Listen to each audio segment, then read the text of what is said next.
I feel like the process of applying yourself in a pursuit isn't always an active one. A lot of times it is. A lot of times it is an active thing, but like I guess it depends on whether we're making a distinction in between applying yourself and sticking it out. Obviously, those two are both helpful in seeing you to your goal or reaching whatever achievement that your course would eventually lead you to. But if we're going to make a distinction, then yeah, then applying yourself would be active, where you're studying material or you're getting hours in practicing, or you're just spending time developing a particular skill or capacity, that even if it's not skill based. And then there's the sticking it out part. I don't want to say not letting the obstacles and the setbacks bother you, because of course they're going to be bothersome. I think the difference comes in not believing your thoughts about those things. Like feel the inconvenience, feel the frustration, feel the anger even. But then those feelings, if you don't latch on to the thoughts that come with them, they'll work themselves out. The emotions will play themselves out and they'll be gone. And the part where we tend to screw ourselves over is when we start believing the thoughts that come from the anger and the thoughts that come from the frustration and from the stress.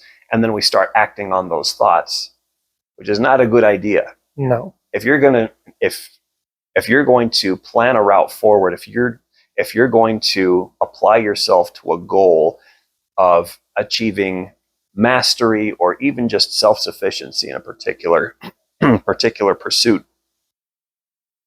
plan what makes sense, plan what will get you there, plan what you can count on, because doing so from a place of emotion, letting your emotion be the one to guide your mental process, no. The emotions are valid by themselves and for themselves alone.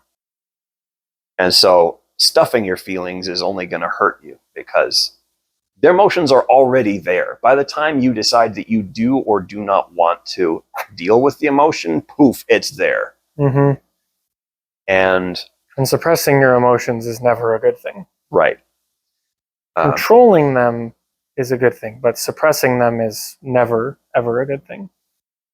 Yeah, I think the issue is when we let the emotions start controlling us. Yes, I can say that from personal experience. Yeah. Because if I'm working at an office, for instance, and I'm working with a piece of software where there's an obvious hole in the features or the functionality of what I'm trying to do, and I happen to, for the sake of this example, I happen to have experience coding and developing the same, pretty similar to what this software uses. And so I could, if I wind up being able to build some tool to kind of supplement the other software, kind of bridge that gap and make my job go more smoothly, then cool, I would want to go for it. And so if I spend time working on this tool and it takes a while to develop and hone and make sure that it's working as intended and that it's as robust as I need it to be, and then I try putting it up the chain, like, hey, I've got this tool that I want to use. I've been testing it out at home. Seems to work great. And I think our team could really benefit from it.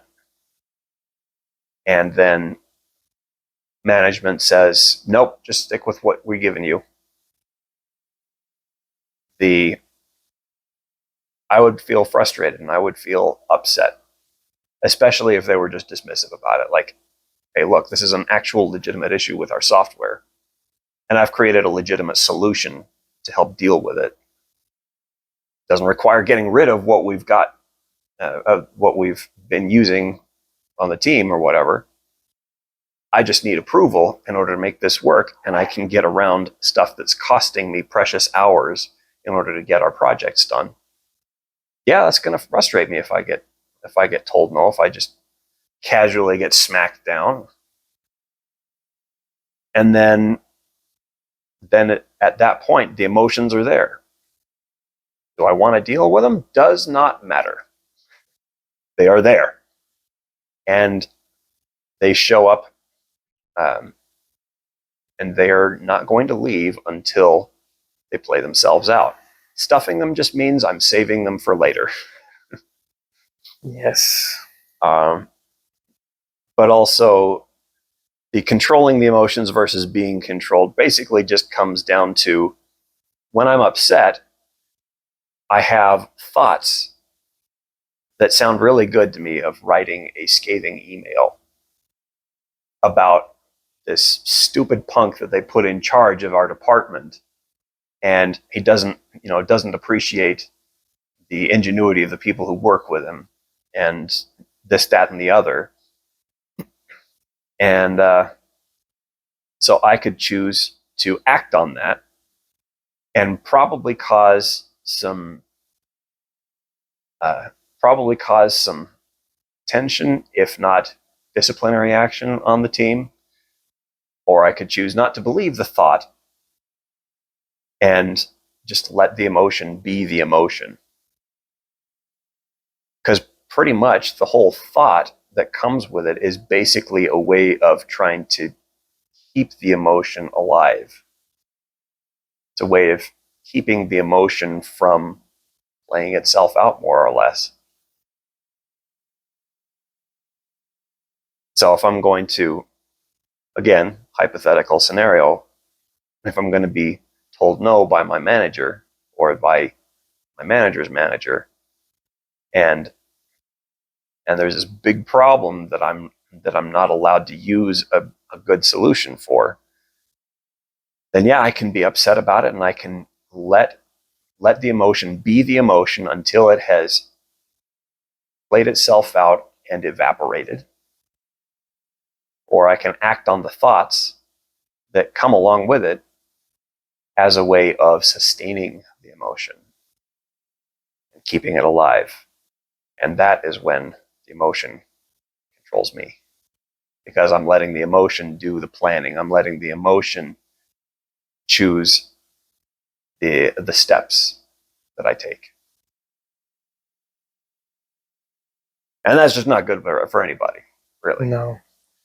The worst decisions I have made in my life have been made in such a way. Mm-hmm. There were a couple of good ones, but mostly bad ones. Yeah. Of course, it's not to say that being fed up with someone's crap is a bad thing. No. And it's not to say that what makes sense and what is helpful is never going to align with what the emotions tell me.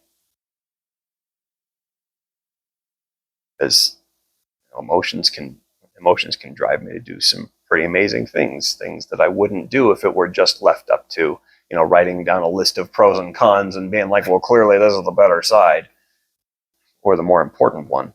But letting the emotion drive is when things get crazy.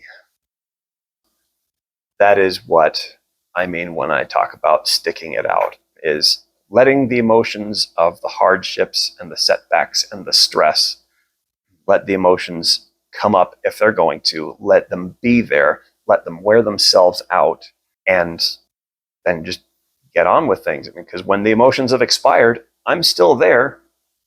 I still have something that I want to achieve. I've already made some kind of progress by the time I make it there, hopefully. And I just pick up from where I left off, or keep the momentum going. And if there's a favorable circumstance where stress comes up and the momentum isn't actually lost. But yeah, applying yourself, sticking it out, the consistency. It's like compound interest, man. It just exponential growth. You get real momentum, and then the more momentum you have, the easier it is to do the hard stuff. And then the hard stuff gradually becomes the easy stuff.